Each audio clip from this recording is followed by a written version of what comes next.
ओम। आज के दिन हम स्वाध्याय सत्यार्थ प्रकाश इस पुस्तक का करते हैं और इस पुस्तक में हम चतुर्थ समुल्लास गृहस्थ विषय के का स्वाध्याय कर रहे हैं। तो चतुर्थ समुल्लास के काफी सारे श्लोक हम पढ़ चुके हैं, जिसमें महर्षि मनु के श्लोक हैं और उनकी व्याख्या महर्षि दयानंद सरस्वती जी ने की है।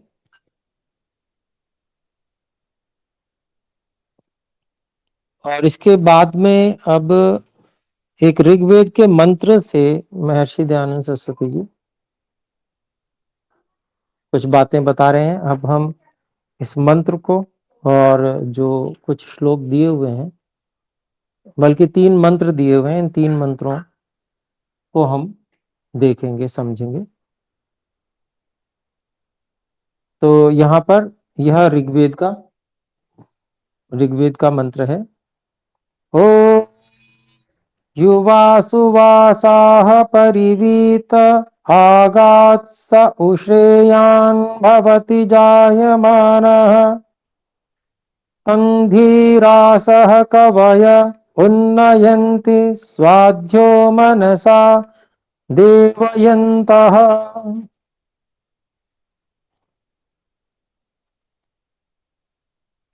इसके बाद में एक 2 मंत्र और दिए हैं, उनको भी पढ़ लेते हैं, फिर उसका जो अभिप्राय है वो भी हम पढ़ेंगे। दूसरा मंत्र है ओम आधेनवो धुनयन्तामशेष्वीः सबर्दुघा दुधाः शशया अप्रदुग्धाः नव्या नव्या युवतयो भवन्तीर्महद्देवानामसुरत्वमेकम्। और अगला मंत्र ओम पूर्वीरहं शरदः शश्रमाना दोषा वस्तोरुषसो जरयन्तीः मिनाति श्रिय जरिमा तनूनामप्यूनु पत्नीर्वृषणो जगम्युः।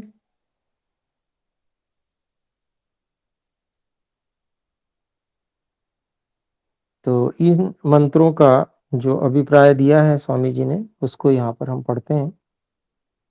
जो पुरुष परिवीत सब ओर से यज्ञोपवीत ब्रह्मचर्य सेवन से उत्तम शिक्षा और विद्या से युक्त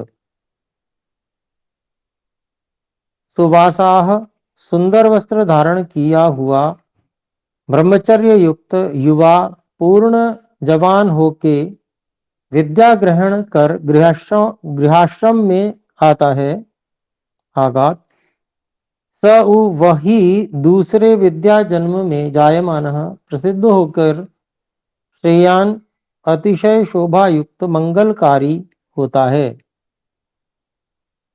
और फिर आगे साध्य अच्छे प्रकार ध्यान युक्त मनसा विज्ञान से देवयंत विद्या वृद्धि की कामना युक्त धीरासह धैर्य युक्त कवय विद्वान लोग तम उसी पुरुष को उन्नयंती उन्नतिशील करके प्रतिष्ठित करते हैं।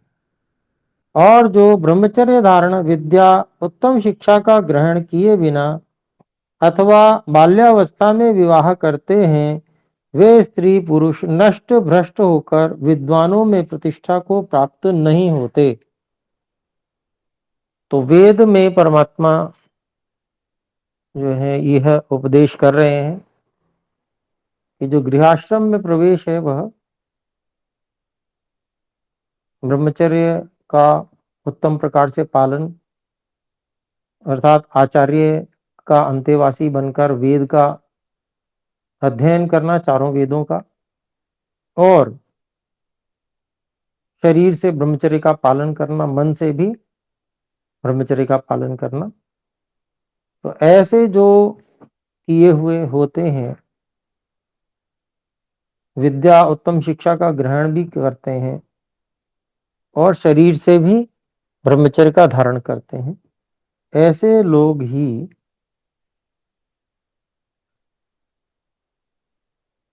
गृहाश्रम में जाते हैं, तभी वे शोभायुक्त मंगलकारी होते हैं।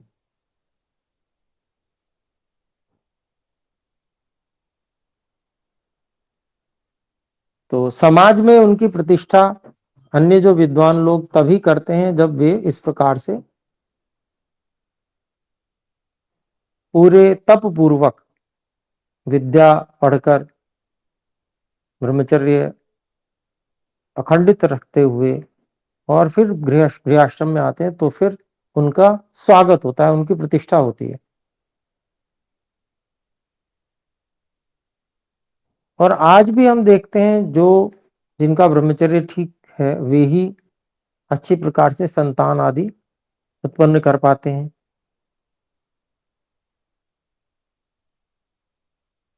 और वो कार्यों को सिद्ध कर पाते हैं, सामाजिक और पारिवारिक। और जो लोग ब्रह्मचर्य का अच्छे से पालन नहीं कर पाते हैं, उनको संतान होने में ही बहुत कठिनाई होती है।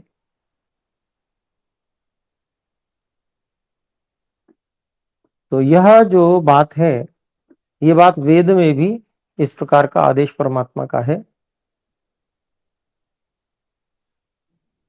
तो दूसरे मंत्र में क्या बताया गया, इसको देखते हैं। जो अप्रदुग्धा, किसी से दुही न हो, उन धेनव, गौओं के समान, अशिश्वी, बाल्यावस्था से रहित, सबर दुघा, सब प्रकार के उत्तम व्यवहारों को पूर्ण करने हारी, शशया, कुमारावस्था को उल्लंघन करने हारी, नव्या नव्या, नवीन नवीन शिक्षा और अवस्था से पूर्ण, भवंती ही वर्तमान युवतयः, पूर्ण युवावस्थास्थ स्त्रियां, देवानाम ब्रह्मचर्य सुनियमों से पूर्ण विद्वानों के, एकम अद्वितीय, महत बड़े, असुरत्व प्रज्ञा शास्त्र शिक्षा युक्त, प्रज्ञा में रमण के भावार्थ को प्राप्त होती हुई तरुण पतियों को प्राप्त होके, आधुनयंताम, गर्भ धारण करें, कभी भूल के भी बाल्यावस्था में पुरुष का मन से भी ध्यान न करें, क्योंकि यही कर्म इस लोक और परलोक के सुख का साधन है। बाल्यावस्था में विवाह से जितना पुरुष का नाश, उससे अधिक स्त्री का नाश होता है। तो ये दूसरे मंत्र के भाव को भी प्रकट किया महर्षि दयानंद जी ने। पहला मुख्य रूप से पुरुषों के लिए था और दूसरा मुख्य रूप से स्त्रियों के लिए था।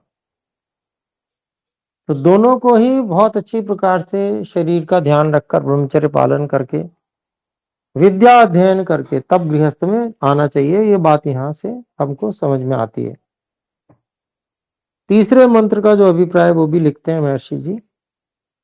जैसे नु शीघ्र शश्रमाण, अत्यंत श्रम करने हारे, कृष्ण वीर्य सेचन में समर्थ, पूर्ण युवावस्था युक्त पुरुष, पत्नी युवावस्थास्थ हृदयों को प्रिय स्त्रियों को जगमयु प्राप्त होकर पूर्ण शतवर्ष वह उससे अधिक आयु को आनंद से भोगते और पुत्र पौत्र आदि से संयुक्त रहते हैं। वैसे स्त्री पुरुष सदा वर्तें, जैसे पूर्वी पूर्व वर्तमान शरद, शरद ऋतुओं और जरयंती वृद्धावस्था को प्राप्त कराने वाली उषस, प्रातः काल की वेलाओं को दोषाह रात्रि और वस्तोह दिन, तनूनाम शरीरों की श्रियम शोभा को, जरिमा अतिशय वृद्धपन बल और शोभा को मिनाती दूर कर देता है।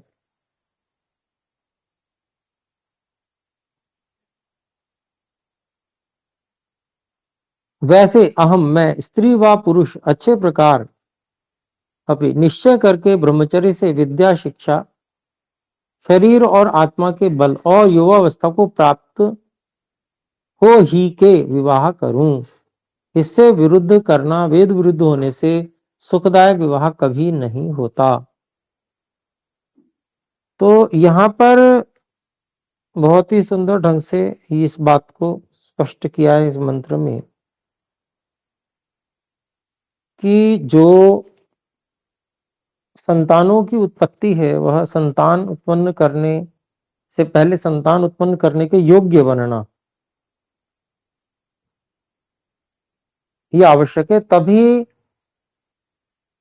व्यक्ति जो है बहुत सारी संतानों को भी उत्पन्न कर सकता है और 100 वर्ष तक निरोगी बलवान रहते हुए जीवन भी जी सकता है।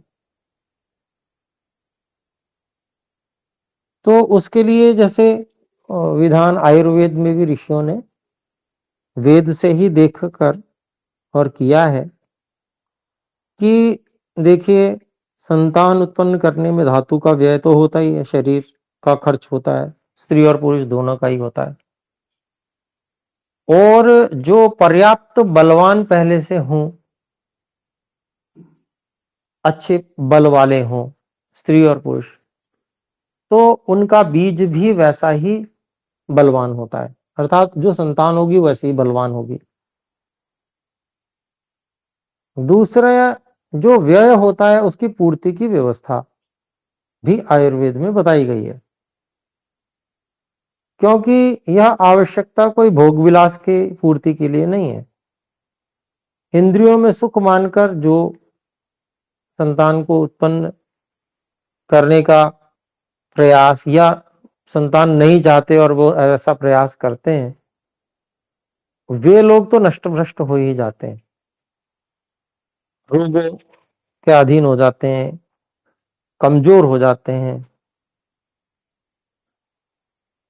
परंतु जो लोग पहले से अपने ब्रह्मचर्य इत्यादि का पालन करके शरीर को बलिष्ठ बना लेते हैं, रोग रहित होते हैं बिल्कुल, और शरीर को पूर्ण बलवान, पूर्ण युवा बलिष्ठ बनाकर रखते हैं, उनके लिए कि भाई आवश्यक है कि संतान होनी चाहिए, बलवान लोगों की संतान होनी चाहिए। विद्वान बलवान वेदों के विद्वान होंगे, उनकी बुद्धि भी पूर्ण विकसित होगी, शरीर भी पूर्ण बल वाला होगा, तो जो संतानें हैं वो उन्नति की ओर जाएंगी, अर्थात मनुष्य जो जाति है वो उन्नत बनती जाएगी और अधिक उत्कृष्ट संतानें होंगी, क्योंकि माता पिता पूर्ण बलवान और पूर्ण बुद्धिमान होने के पश्चात संतान उत्पन्न कर रहे हैं, कोई भोग विलास के लिए नहीं बल्कि समाज की उन्नति के लिए कर रहे हैं। तो फिर उनके लिए यह भी विधान बताया, आयुर्वेद में ऋषि ने बताया कि उनको जब संतान उत्पन्न करने के लिए संयोग की अपेक्षा हो, तब उनको जो इस प्रकार की वाजिकर और बल बढ़ाने वाली औषधियां हैं उनका सेवन भी करना चाहिए उस काल में, जिससे कि उनके शरीर का बल तो, धातु तो खर्च होगी लेकिन फिर उसकी पूर्ति भी होती रहेगी। तो कुछ काल के लिए जितना जितना काल अपेक्षित होता है संतान उत्पन्न करने के लिए, जब भी संयोग जितनी बार भी करना होता है, उससे हानि जो है उसकी संभावना कम हो जाएगी और उसकी पूर्ति हो जाएगी। अब पूर्ति होने से फिर संतान होने के पश्चात जो माता है उसकी भी पूर्ति का तरीका बताया हुआ है। फिर वो अगली संतान बलवान हो गए, फिर से अगली संतान के लिए तैयार हो सकते हैं। तो इस प्रकार से ये जो विधान है वो सारा वेद के अनुकूल है और उससे जो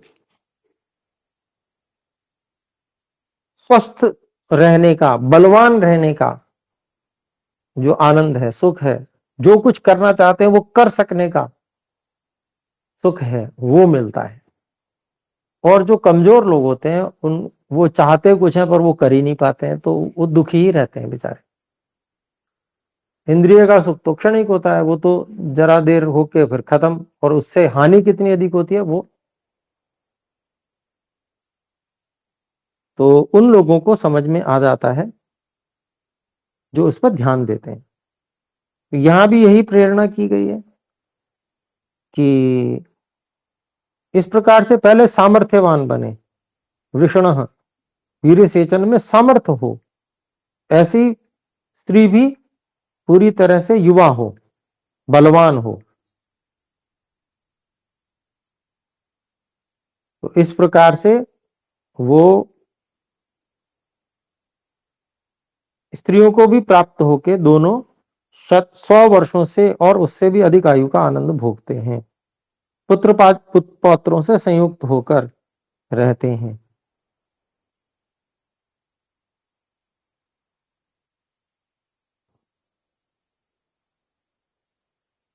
तो यहां पर जो ये विशेष बातें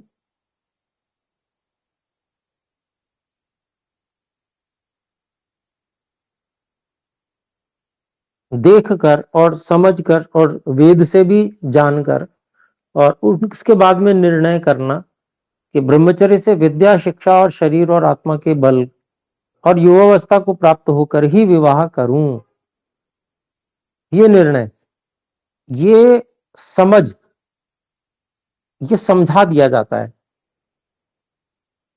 व्यक्ति को, तो वो उसी प्रकार का आचरण करता है।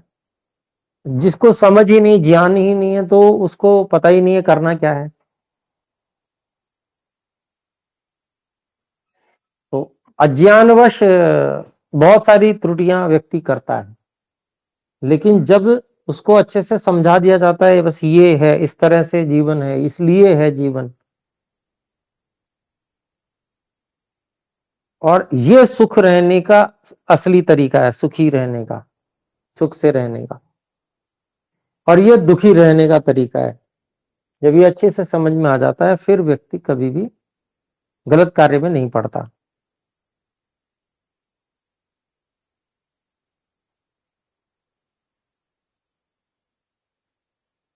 फिर आगे कहते हैं 3 मंत्रों का अर्थ बताकर स्वामी जी कुछ व्याख्यान कर रहे हैं।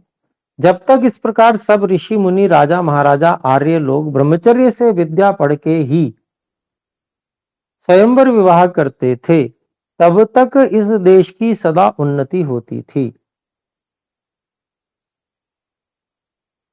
और ये इतिहास है, कितने कितने बलवान लोग हुआ करते थे, बहुत, जिसको कहे ना आजकल तो बहुत हालत खराब है। पूर्वज जो थे बहुत बलवान थे, महाराणा प्रताप जी का भी नाम सुना होगा आपने, बहुत पहले के नहीं है वो राजा, लेकिन फिर भी बहुत बलवान थे। और उससे पहले सभी लोग बलवान हुआ करते थे, कमजोर लोग न के बराबर थे समाज में, सभी बलवान हुआ करते थे। और आजकल क्या है, अधिकांश हम रोगी देखते हैं, जिसको देखो कुछ ना कुछ रोग लगा हुआ है। तो अंतर है, वो ऋषियों की परंपरा थी, उससे राष्ट्र चल रहा था आर्यों की परंपरा से। अभी आर्यों की मर्यादाओं का बिल्कुल भेदन छेदन कर दिया गया है, उससे उल्टा ही सब कार्य हो रहा है, तो उसके परिणाम आज देखने को मिल रहा है। जब से यह ब्रह्मचर्य से विद्या का न पढ़ना, कारण बता रहे हैं देखिए, जब से यह ब्रह्मचर्य से विद्या का न पढ़ना, बाल्यावस्था में पराधीन अर्थात माता पिता के अधीन विवाह होने लगा। दोनों कारण हैं अलग अलग। आजकल दूसरा कारण मान लीजिए नहीं भी है, लेकिन ब्रह्मचर्य से विद्या का पढ़ना आज भी नहीं है।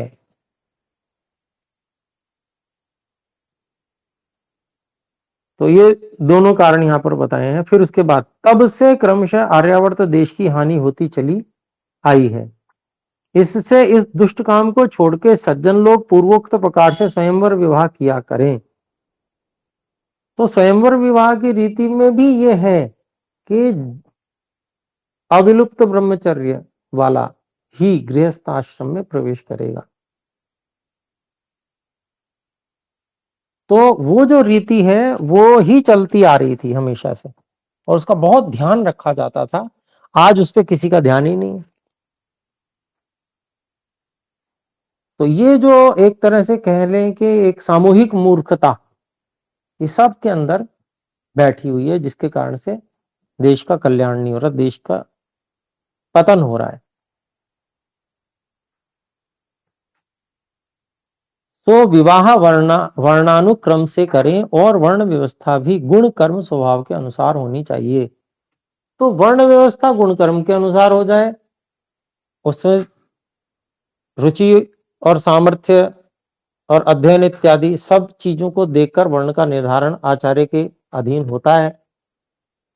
जब वर्ण का निर्धारण हो गया, अब वर्ण के अनुकूल जो विवाह होते हैं वो उस प्रकार से होने चाहिए। सारा वर्णानुक्रम देखकर, अवस्था देखकर, विद्या देखकर, शरीर सौष्ठव देखकर इत्यादि सभी प्रकार सभी चीजें देखकर, और फिर जो है जिसको आजकल मैच कहा जाता है, तो वो किया जाना चाहिए। और उसमें स्वयंवर विवाह हो, उसमें मैच करके भी जो मैच बैठ रहे हैं उनमें से फिर विकल्प दिया जाए कि भाई ये आपके योग्य हैं, इनमें से आप चुन लो कोई, तो वो स्वयंवर हो जाएगा उस व्यक्ति का भी कि भाई मेरी इच्छा से कार्य हुआ है, तो वो प्रसन्न होके उस कार्य में रहेगा। तो ये होना चाहिए। तो सो विवाह वर्णानुक्रम से करें, वर्ण व्यवस्था भी गुण कर्म स्वभाव के अनुसार होनी चाहिए। फिर प्रश्न करते हैं, क्या जिसके माता पिता ब्राह्मण हो वह ब्राह्मण ब्राह्मणी होता है, और जिसके माता पिता अन्य वर्णस्थ हो उसका संतान कभी ब्राह्मण हो सकता है? इस प्रश्न का उत्तर, हाँ, बहुत से हो गए, होते हैं और होंगे भी। जैसे छांदोग्य उपनिषद में जाबाल ऋषि अज्ञात कुल, महाभारत में विश्वामित्र क्षत्रिय वर्ण, और मातंग ऋषि चांडाल कुल से ब्राह्मण हो गए थे। सब प्रकार के उदाहरण दे दिए। अज्ञात कुल वाला भी ब्राह्मण हो गया। देखिए कमाल की बात, जो उत्पन्न होने वाला बालक है उसकी क्या त्रुटि है? त्रुटि की माता पिता ने, लेकिन अगर वो अज्ञात कुल का होते हुए भी वो मेधावी है और सत्याचरण से युक्त है, तो इसका मतलब उसका कोई दोष नहीं, उसको ब्राह्मण बनने का अधिकार है। जो ब्राह्मण के गुण हैं वो चारों वेदों का विद्वान बन जाता है, योगाभ्यासी बन जाता है, सत्याचरण इत्यादि यम नियमों का पालन करने वाला बन जाता है, वो ब्राह्मण है। तो उसको ब्राह्मण बनाया गया, इतिहास है उसका विद्यमान उपनिषद में। अज्ञात कुल वाले तक को, फिर महाभारत में विश्वामित्र जो है क्षत्रिय वर्ण थे, वो ब्राह्मण हो गए। फिर मातंग ऋषि के विषय में, वो चांडाल कुल वाले थे। चांडाल कुल अति निकृष्ट होता है, अति शूद्र कहते हैं, शूद्रों से भी गया गुजरा। वहां से भी व्यक्ति आकर और ब्राह्मण कुल वाला बन जा रहा है, ब्राह्मण में परिवर्तित हो जा रहा है। तो अभिप्राय क्या है, उसने उतना तप तपा जो उसके लिए आवश्यक था कि ब्राह्मण बनने के लिए, वो उस तप को तपने में सफल हो गया। उसने अपने अंदर उन गुणों का आधान कर लिया जो एक ब्राह्मण में होते हैं, तो वो ब्राह्मणत्व को प्राप्त हो गया। कम ही होते हैं पर होते हैं, इतना भी सरल नहीं है, पर ब्राह्मणत्व को प्राप्त किया जा सकता है, उसके लिए पुरुषार्थ किया जा सकता है। जो करना चाहे सो आगे बढ़े, उसको क्यों रोका जाए, ये अभिप्राय है। अब भी जो उत्तम विद्या स्वभाव वाला है वही ब्राह्मण के योग्य और मूर्ख शूद्र के योग्य होता है। कितने ही बड़े ऊंचे विद्वान का पुत्र हो या पुत्री हो, अगर वो अध्ययन में रुचि नहीं लेता, पढ़ता पढ़ाता नहीं है, विद्वान नहीं बनता, मूर्ख ही रह जाता, तो फिर क्या किया जाएगा? शूद्र ही कहा जाएगा, वो थोड़ी ब्राह्मण होगा। परंतु आजकल उल्टी परंपरा चला रखी है, कुछ नहीं आता जाता, ना ही ब्राह्मणत्व के विषय में कुछ पता है, परंतु वो अपने आप को ब्राह्मण कहते हैं। लोग कार्य करते शूद्र वाला और ना कहते अपने आप को ब्राह्मण, तो ये परंपरा को बिगाड़ने वाला कार्य है।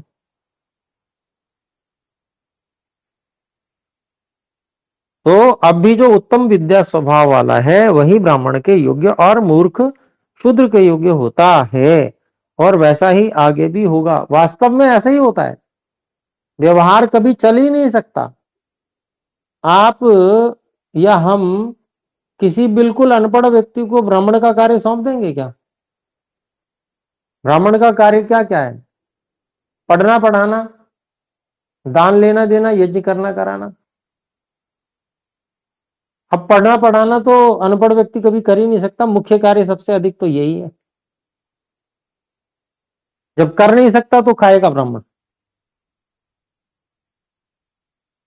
तो इसलिए ये तो शाश्वत सत्य है और व्यवहार ऐसा ही होता है, कहते आप कुछ भी रहिए।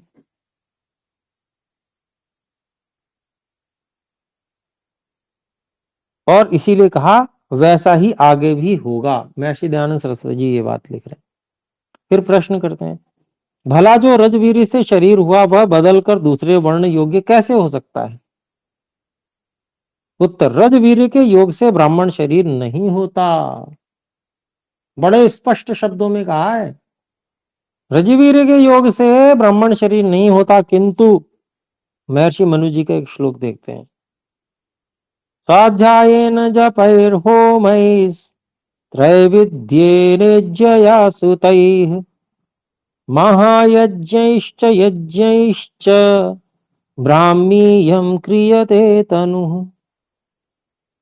सबसे पहली चीज स्वाध्याय ने कही है, अर्थात वेदों का विद्वान बनना सबसे अधिक जरूरी है। पहले सबसे पहली बात तो यही है, वही पढ़ा पाएगा। तो यहां पर देखते हैं, इसका अर्थ पूर्व कराए हैं, अब यहां भी संक्षेप से करते हैं। स्वाध्यायन पढ़ने पढ़ाने, यहां पढ़ने पढ़ाने का अभिप्राय वेद पढ़ने पढ़ाने से ही है, समाचार पत्र पढ़ने से नहीं है। आगे देखें, जपई विचार करने कराने नानाविध होम के अनुष्ठान। जप को खाली मंत्र का उच्चारण मात्र करना नहीं कहा, यहां ऋषि ने देखे जप को कहा विचार करने कराने। जप का अभिप्राय एक चीज को हम बार बार क्यों बोलते हैं? क्योंकि उसके विषय में हम कुछ समझना चाहते हैं,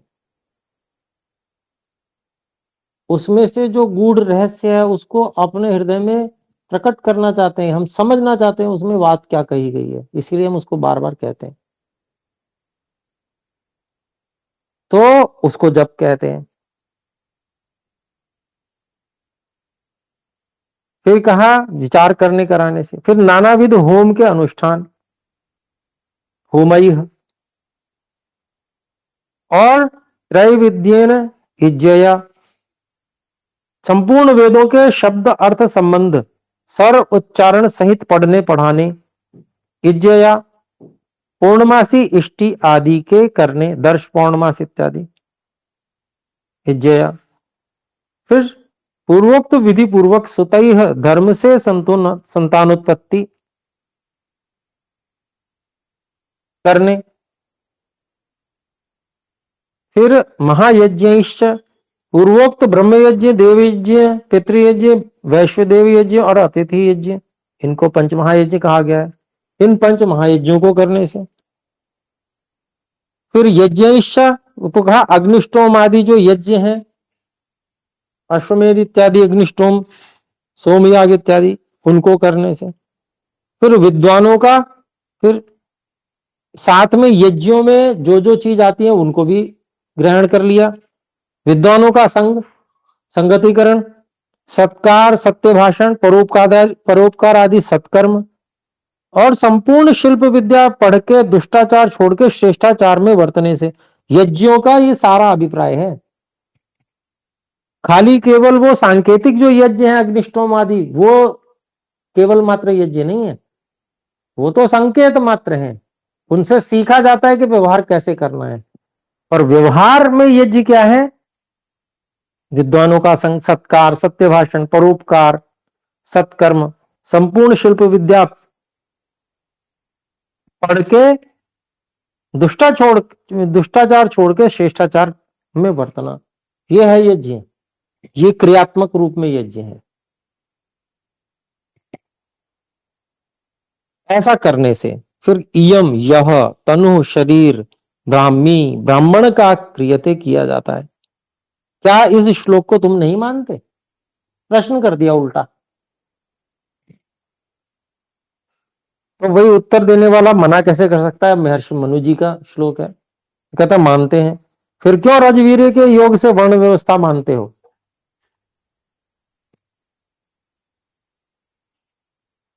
तो ये सब कार्य करने के योग्य व्यक्ति तभी हो पाएगा जब उतना तप तपेगा।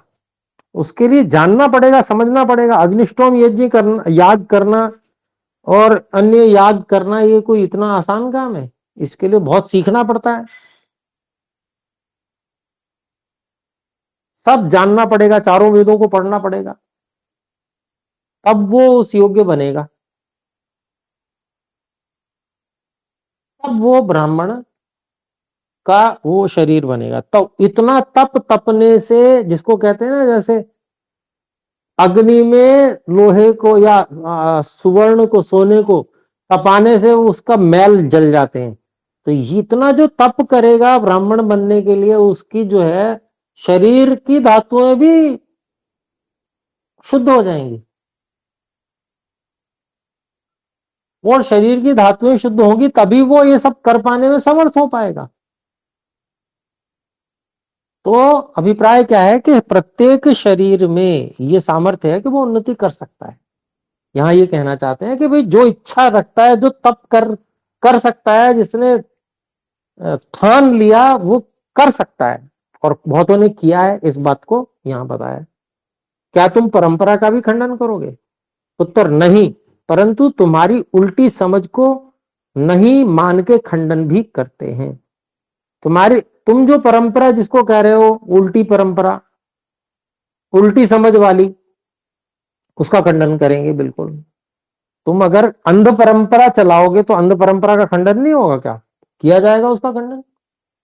ये तुम अंध परंपरा चलाए हुए हो कि जन्म से ही, अर्थात रजवीरे के संयोग से ही ब्राह्मण बनता है, ये अंध परंपरा है, उसका खंडन तो करेंगे। तो यही बात कही, भाई परंपरा का भी खंडन करोगे? नहीं, परंपरा जो अच्छी है उसका खंडन नहीं करेंगे, नहीं पहले कहा, परंतु तुम्हारी उल्टी समझ को नहीं मान के खंडन भी करते हैं कि तुम जो उल्टी परंपरा, अंध परंपरा चला रहे हो, उसका तो खंडन करते ही हैं। प्रश्न, हमारी उल्टी और तुम्हारी सूधी समझ है, इसमें क्या प्रमाण है?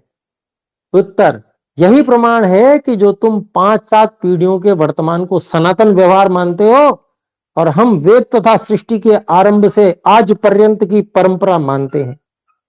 देखो, जिसका पिता श्रेष्ठ उसका पुत्र दुष्ट, और जिसका पुत्र श्रेष्ठ उसका पिता दुष्ट, तथा कहीं दोनों श्रेष्ठ व दुष्ट देखने में आते हैं। इसलिए तुम लोग भ्रम में पड़े हो, तुम अपने भ्रम को नहीं देखते, अर्जित किए जाते हो। देखो मनु महाराज ने क्या कहा है, ये नास्य पितरो याता येन याता पितामह, तेन यायात सताम मार्ग, तेन गच्छन्न ऋष्यते। जिस मार्ग से इसके पिता पितामह चले हों, उस मार्ग से संतान भी चलें, परंतु सदाम जो सत्पुरुष पिता पितामह हों, उन्हीं के मार्ग में चलें। कितनी सुंदर बात कही है। माता पिता गलत कार्य कर रहे हो तो उस कार्य को नहीं करना है। पर अब तो उल्टी परंपरा चली हुई है, माता पिता ने जबरदस्ती उस परंपरा को चलाया कि नहीं ऐसे ही चलेगा। और बच्चे तो बेचारे कच्चे होते हैं, उनको क्या पता, वो बेचारे उसी परंपरा को लिए आगे बढ़ रहे हैं, और उस पे जिद पे अब वो भी अड़ जाते हैं कि ये तो हमारे माता पिता की परंपरा है। और बुद्धि का उपयोग बंद कर दिया, करवा दिया माता पिता ने कि नहीं, सोचना कुछ नहीं है इस बारे में, बस ऐसे ही करना है। तो ये जो भयंकर अंध परंपरा पूरे देश विश्व में चली हुई है। तो यहां पर जो बात कहें, जिस मार्ग से इसके माता, जिस मार्ग से इसके पिता पितामह चले हों, उस मार्ग में संतान भी चले, परंतु सताम जो सत्पुरुष पिता पितामह हो उन्हीं के मार्ग में चलें, जो पिता पितामह दुष्ट हो उनके मार्ग में कभी ना चले। अब लोग कहते हैं हम कोई दुष्ट है, तुम्हें पता नहीं है कि तुम दुष्ट हो, पर हो दुष्ट ही, सच्चाई ये है। पर दुष्ट को दुष्ट कह दो तो बुरा लग जाएगा। तो ये बड़ी समस्या है। कि गलत कार्य करने के बाद भी व्यक्ति कहता है कि मैं कोई दुष्ट हूं, तो जो गलत है उसको गलत समझ में आने के लिए पहले बुद्धि को खुला रखना बहुत आवश्यक है। फिर आगे कहते हैं, क्योंकि उत्तम धर्मात्मा पुरुषों के मार्ग में चलने से दुख कभी नहीं होता, इसको तुम मानते हो या नहीं? हाँ हाँ मानते हैं। और देखो, जो परमेश्वर की प्रकाशित वेदोक्त बात है वही सनातन, उसके विरुद्ध है वह सनातन कभी नहीं हो सकती। ऐसा ही सब लोगों को मानना चाहिए वा नहीं?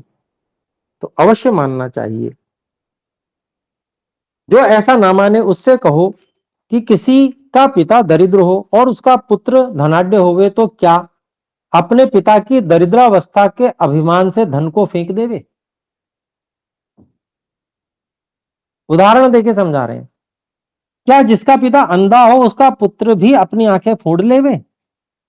जिसका पिता कुकर्मी हो उसका पुत्र भी कुकर्म को ही करे? नहीं नहीं, किंतु जो पुरुषों के उत्तम कर्म हो उनका सेवन और दुष्ट कर्मों का त्याग कर देना सबको अत्यावश्यक है। जो कोई रजवीर के योग से वर्णाश्रम व्यवस्था माने और गुण कर्मों के योग से न माने तो उससे पूछना चाहिए कि जो कोई अपने वर्ण को छोड़ नीच अंत्यज अथवा क्रिश्चियन मुसलमान हो गया हो उसको भी ब्राह्मण क्यों नहीं मानते? कितना बढ़िया प्रश्न किया है कि अगर अगर जन्म से ही कोई ब्राह्मण होता है तो जो मुसलमान बन गया, अब वो तब भी वो ब्राह्मण होना चाहिए क्योंकि जन्म से वो ब्राह्मण है, तो क्यों नहीं मानते? यहां यही कहोगे कि उसने ब्राह्मण के कर्म को छोड़ दिया इसलिए वह ब्राह्मण नहीं है।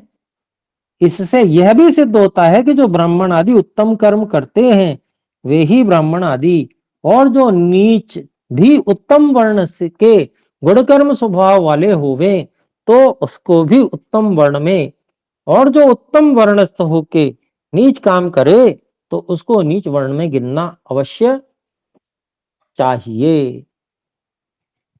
तो आज इतना ही हम रखते हैं। बहुत सारी बातें और विशेष जो जाति व्यवस्था जन्म से मानते हैं, जिसको जन्म जाति कह दिया जाता है। जाति तो वास्तव में कुत्ता, गधा, घोड़ा, मनुष्य इत्यादि ये जाति है। वही गलत शब्द भी चल रहा है, वो जाति नहीं बल्कि वर्ण व्यवस्था है। उस वर्ण व्यवस्था को जन्म से कभी भी माना नहीं जा सकता है। इस बात को महर्षि जी ने तर्कों से, प्रमाणों से, शब्द प्रमाण से, वेद के प्रमाण से और मनु ऋषि के प्रमाण से भी यहाँ पर सिद्ध किया, और तर्क अंत में तर्क से भी सिद्ध कर दिया कि भाई जो लोग मुसलमान हो गए ब्राह्मण से, अब क्या उनको ब्राह्मण मानोगे या नहीं मानोगे? तो कोई भी मानता ही नहीं है, आज भी नहीं मानता। जितने भी बड़े से बड़े आप कोई भी हो, इस प्रकार के जो पक्षधर हैं वर्ण व्यवस्था के जन्म से, ये जितने भी शंकराचार्य हैं ये भी नहीं मानते मुसलमान हो गया तो वो ब्राह्मण नहीं रहा। भाई क्यों नहीं रहा? जब जन्म से मानते हो तो मानना पड़ेगा, लेकिन नहीं मानते। क्यों नहीं मानते? इसीलिए नहीं मानते क्योंकि उसने ब्राह्मण के कार्य को छोड़ दिया है। ब्राह्मण के क्या, उसने वेद को ही मानना छोड़ दिया। जब वेद को ही मानना छोड़ दिया फिर कैसे ब्राह्मण हो जाएगा? तो यही बात अन्यत्र सभी पे भी लगती है। और जो कोई ऐसा व्यक्ति जन्म कहीं भी हुआ हो लेकिन वो वेद को बहुत अच्छे से मानता और उसके अनुसार ही आचरण करता, और उसने ब्राह्मण होने के लिए जो जो नियम है उन सब नियमों को पूरा कर लिया है, चारों वेदों का विद्वान हो गया, पंच महायज्ञों को करता, ठीक है, अन्य अग्निष्टोम आदि यागों को भी करने में समर्थ है, तो उसको जो है यहाँ पर मानना चाहिए। वो मान्यता महर्षि दयानंद जी ने दिलवाने के लिए ये सारे तर्क रखे हैं, उसी से समाज का कल्याण होने वाला है। तो यहाँ पर प्रश्नोत्तर का क्रम शुरू हो गया है। भाई धीरज जी कृपया अपनी बात रखें। जी प्रणाम आचार्य जी, सभी को सादर नमस्ते।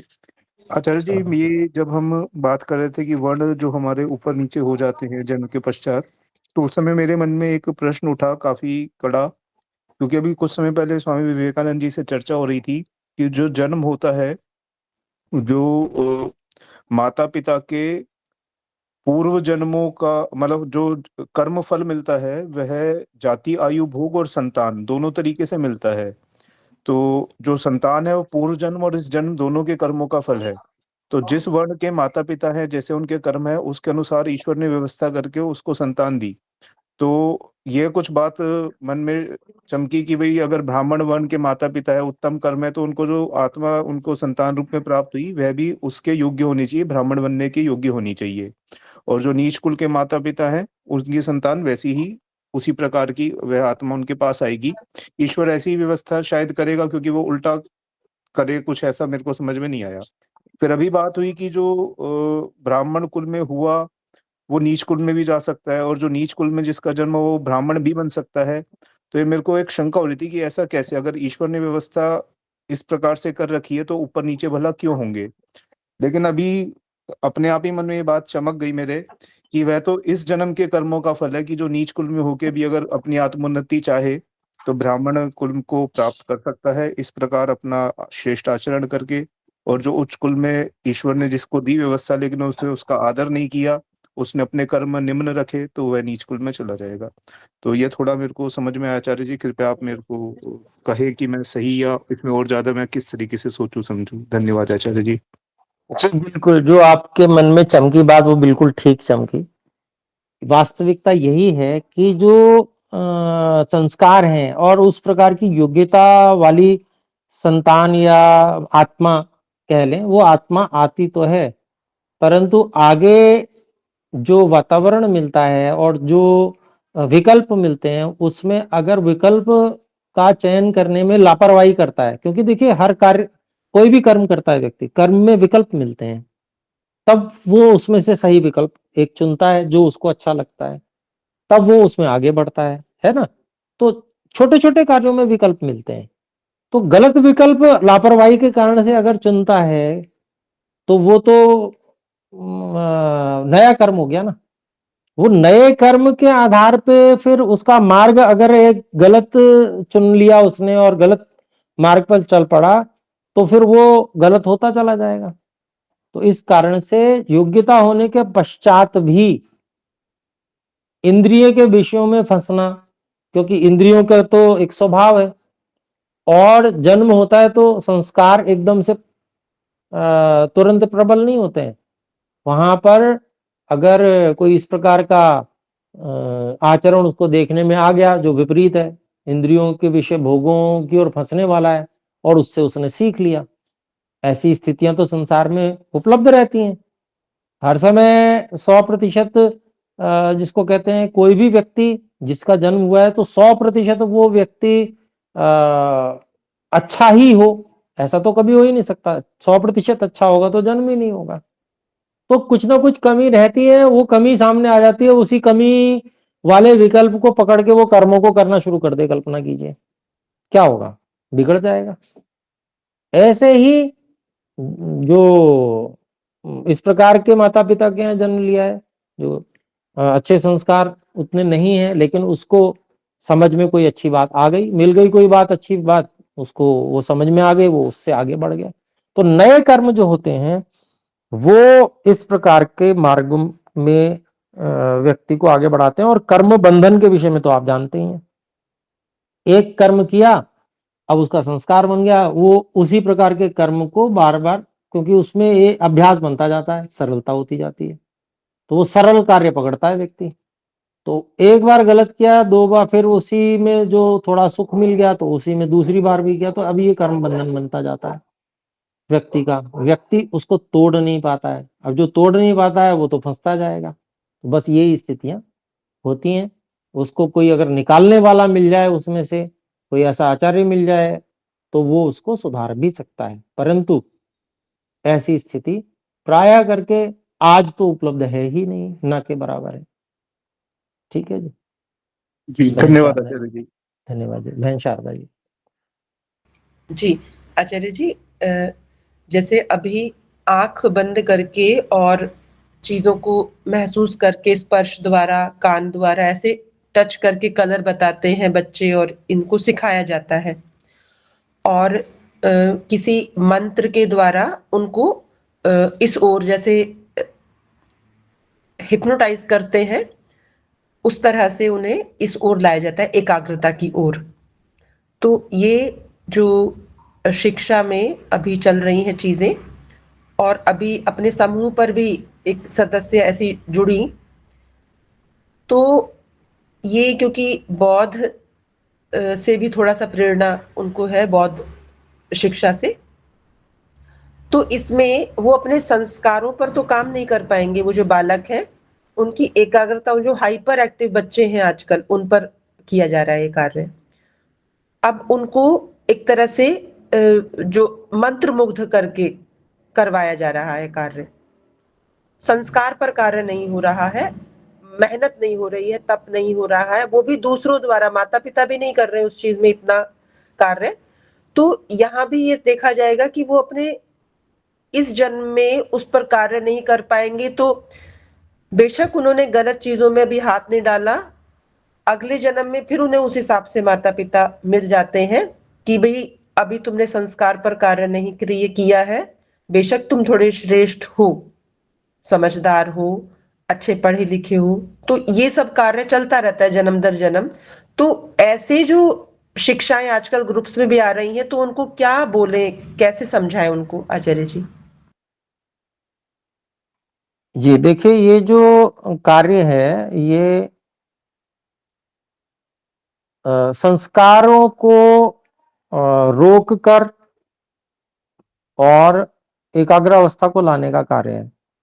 तो बच्चों में सामर्थ्य बहुत अधिक होती है, ऊर्जा जिसे कहते हैं प्राण शक्ति उच्चतम लेवल की रहती है ना। तो उसका उपयोग किसी तरीके से करवा दिया जाता है एकाग्रता की ओर। अब वो एकाग्रता प्राप्त करके वो बच्चे कुछ चमत्कारिक जैसी चीजें जो सामान्य व्यक्ति नहीं कर सकता, वो करने लगते हैं। ये कक्षाएं हम भी पहले लेते थे, लिया था हमने, करवाया भी था। तो उसमें सफलता भी मिली बहुत सारे बच्चों को इस प्रकार की। तो इसमें जो है संस्कार क्योंकि बच्चों के होते हैं, वो उद्बुद्ध नहीं होते हैं, परिस्थितियां मिलने के बाद संस्कार प्रकट हुआ करते हैं उससे संबंधित। तो क्योंकि बच्चों पे वो कुछ भी नहीं होता, वो उस प्रकार के संस्कार सरल होते हैं वो, तो उसका लाभ उठा के उनको उस जो उनकी प्राण शक्ति जो ऊंचे स्तर की होती है, उसका उपयोग करवा के उनको ये चमत्कार जैसा करा दिया जाता है। लेकिन वो तब तक ही रहता है जब तक वो उसका अभ्यास करते हैं। अगर वो चंचलतावश उसको छोड़ बैठे और उस ऊर्जा को बनाए रखने के लिए, एकाग्र रखने के लिए प्रयास छोड़ बैठे, तो वो हाथ से चला जाता है। फिर जब इंद्रियां अपने विषयों की ओर जाती हैं, क्योंकि देखिए बचपन में ईश्वर ने ब्रह्मचर्य का एक स्वाभाविक सामर्थ्य प्रदान किया है। तो वो ब्रह्मचर्य का जो स्वाभाविक सामर्थ्य है, उसका उपयोग वहां पर हो जा रहा है। इंद्रियां बहुत ज्यादा चंचल नहीं है, थोड़ी बहुत हैं, तो उनको लौटा लिया गया। लेकिन जैसे ही युवा अवस्था होती है, उफान होता है शरीर में इंद्रियों और विषयों के भोगों की ओर, और उस प्रकार की व्यवस्थाएं भी समाज की उसी तरह की होती हैं, तो व्यक्ति उन उफानों में बहने लगता है। इंद्रियों से शक्ति, प्राण की शक्ति खर्च होती जाती है। जब इंद्रियों के माध्यम से प्राण शक्ति खर्च होती है, तो वो एकाग्रता की ओर नहीं लग पाती, तो वो चमत्कार भी गायब हो जाते हैं। तो अभिप्राय ये है कि कर कोई भी सकता है, परंतु उसके लिए वो जो शक्ति है उसको रोक के रखने की आवश्यकता है, और मार्ग यही है भाई। योगाभ्यास का मार्ग क्या है? यही तो है, प्रत्याहार करके, धारणा करके और ध्यान में चले जाना। तो उसका जो जिसको कहें कि बच्चों को एक मार्गदर्शन दे देना, और उसके बाद में फिर सब समाज का सहयोग रहे, माता पिता का सहयोग रहे और आचार्य गण का भी सहयोग रहे, और उनको सही मार्ग पर ले जाया जाए। तो संस्कार तो रहेंगे जो पूर्व जन्मों के हैं, परंतु उन संस्कारों को धीरे धीरे विजय किया जा सकता है, क्योंकि अब मार्ग सही मिल चुका है। सही गलत का निर्णय करने की क्षमता वहां मिल जाएगी, क्योंकि जब इसी का अभ्यास करेंगे तो रेतंबरा प्रज्ञा प्राप्त हो जाएगी, सत्य को ही जो धारण करती है। एक बार पता चल गया कैसे सत्य का निर्णय किया जाता है और रितंबरा प्रज्ञा प्राप्त हो गई, उसके बाद में व्यक्ति भटकेगा नहीं, कम भटकने की संभावनाएं कम हो जाती हैं। तो मार्ग सही है, ये अच्छा है, परंतु व्यवस्थाएं बिगड़ी हुई इतनी है कि व्यक्ति चंचलता से बाहर नहीं निकल पाता। वो कितने ही बालक हैं वो उसको खो डालते हैं, अधिकांश बच्चे खो देते हैं उस स्थिति को। तो ये स्थिति इसको गुरुकुल में ही संभाला जा सकता है, और कहीं इस जो व्यवस्था, ये जो व्यवस्था आज चल रही है, इसमें संभाल पाना समझ लीजिए करोड़ों में से कोई एक व्यक्ति संभाल ले, शायद संभव हो, नहीं तो वो भी कठिन है। तो गुरुकुल व्यवस्था ही एकमात्र ऐसी व्यवस्था है जिसमें इन स्थितियों को संभाल के इनका उपयोग किया जा सकता है। आज की व्यवस्था में जो ये चल रहा है ना, इसमें उसको संभालना संभव नहीं है। सिखा रहे हैं, बच्चों को ही सिखा सकते हैं, बड़ों को सिखा भी नहीं पा रहे हैं। थोड़ा बहुत हो भी जाए तो वो बहुत धीमी प्रोसेस होती है, बहुत कम स्तर पे वो प्राप्ति हो पाती है, और वो भी फिर जब बौद्धों इत्यादि के चक्कर में पड़ जाते हैं तो फिर वो किसी और ही दिशा में आगे बढ़ जाते हैं। तो सही दिशा मिल नहीं पाती योगाभ्यास की, जो योग दर्शन में है, उसके कारण से भी समस्या होती है। तो बहुत कुछ होने के बाद भी सही दिशा जो है आगे बढ़ने की, वो होनी बहुत आवश्यक है, नहीं तो फिर व्यक्ति फंस के रह जाता है। उन सिद्धियों को या जो भी कुछ चमत्कार उसे प्राप्त हुए हैं, उनसे बस खेलता कूदता और उनसे लौकिक सांसारिक लाभ प्राप्त करता मात्र रह जाता है, और कोई विशेष उससे प्राप्त नहीं कर पाता। चलिए, समझ में आई होगी बात। अभी विराम की ओर चलते हैं। भाई धीरज जी बोले। तो आचार्य जी केवल एक क्षमा बात करें। कहना चाहूंगा। अभी अंतर्राष्ट्रीय आर्य महासम्मेलन में मेरे को बड़े सौभाग्य रहा, मेरी भाई हिमांशु जी से, आदित्य आहूजा जी से और बहन नीलम जी से मेरा साक्षात्कार हुआ। बहुत ही मेरे लिए सुखद पल थे वो, तो मैं उसके लिए बहुत बहुत गौरवान्वित महसूस कर रहा हूँ अपने आप को। धन्यवाद आचार्य जी। बहुत सुंदर भाई धीरज जी। बहन शारदा जी और कुछ कहना चाहते हैं? जी, तो आचार्य जी इसका विधि का प्रयोग कर सकते हैं, और साथ में ये है कि अपने वेद ज्ञान को उसमें शामिल रखना है, ये है, उसको सहारा ले सकते हैं इस विधि का। देखिए, वो विधि, जो विधि हम ध्यान करते हैं, तो ओम भूर्भुवः स्वः मंत्र, इस मंत्र जो 3 व्याहृति हैं, इनसे भी ये कार्य हो जाता है। मैंने जो कक्षा ली थी, मैंने सीखा उन्हीं से था, परंतु मैंने उसको जो अपने संध्या का ढंग है, वैदिक ढंग है, उसके अनुसार बच्चों को कराया, उससे भी सफलता मिल गई। तो उससे सफलता मिल गई तो आगे भी उससे, वो सही विधि, सही मार्ग है, उससे बहुत आगे तक जाया जा सकता है, परंतु वो कहीं जाके अटक जाते हैं, उससे आगे वो बढ़ ही नहीं पाएंगे कभी। तो इस बात को अपने लोगों को समझना चाहिए, और उस विषय में और भी कभी आप चर्चा अलग से कर सकते हैं, जानकारी ले सकते हैं। जी अच्छा, धन्यवाद जी। तो आइए एक बार ओम का उच्चारण करें।